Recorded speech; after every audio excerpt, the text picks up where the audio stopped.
Il-membri parlamentari Ewropej tal-Partit Nazzjonalista David Casa, Roberta Metsola u Francis Zammidimek irrifjutaw stedina mir-rappreżentanza permanenti ta' Malta fl-Unjoni Ewropea u mill-Ambaxxatur ta' Malta għal Belġju Rea Zoppardi għal riċeviment u preżentazzjoni miċ-Chairman tal-Fondazzjoni Valletta 2018 Jason Micallef. Din l-attività sessi l-4 filgħaxija f'Dar Malta fi Brussell. L-eks segretarju ġenerali tal-Partit Laburista Jason Micallef qed jaffaċċja kritika qawwija mill-membri tal-Parlament Ewropew minn kittiba internazzjonali u artisti lokali għal mod kif qed iżeblaħ lil ġurnalista maqtula Daphne Caruana Galizia kif ukoll għal mod kif qed jitratta l-komunità artistika.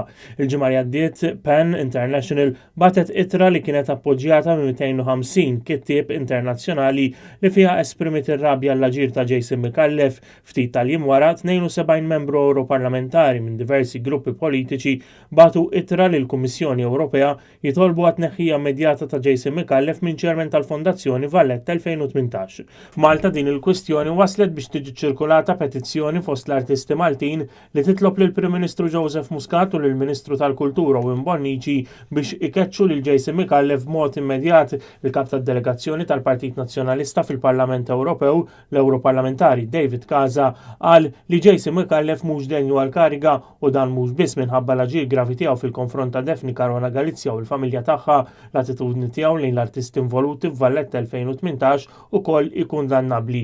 Jekk jibqa' fil-kariga ta' tmexxija ta' Valletta 2018 l-istess fondazzjoni tkun f'periklu. L-Europarlamentari Roberta Metsola qalet li l-livell ta' intolleranza u l-firda politika li għandu ċ-Chairman ta' Valletta 2018 jikkonfermaw li mhux denju li jmexxi din l-attività nazzjonali. Valletta 2018 kellha tkun mument li taqqat il-pajjiż u mument ta' ċelebrazzjoni dwar il-kultura u l-valuri tagħna. Minflok iċ-Chairman ta' Valletta 2018 dawara f'pjattaforma oħra li nnifsu għal politika ta' mibeda u firda li ħaddan. L-Europarlamentari Francis Zammidimek qal li mhux se jkunu parti minn din il-farsa li fiha Jason Micallef mhux biss qed ikun ikkundannat għal kummenti gravi tiegħu, iżda qed jiġi konfermat fil-kariga li tmexxi l-Kumitat Organizzattiv tal-Kapitali Ewropea tal-Kultura u rwol importanti li jirrikjedi persuna li taqqat u mhux xi ħadd li hu diviżiv u li l-attitudni tiegħu mhux biss twaqqa lilu nnifsu iżda anke lil Valletta 2018.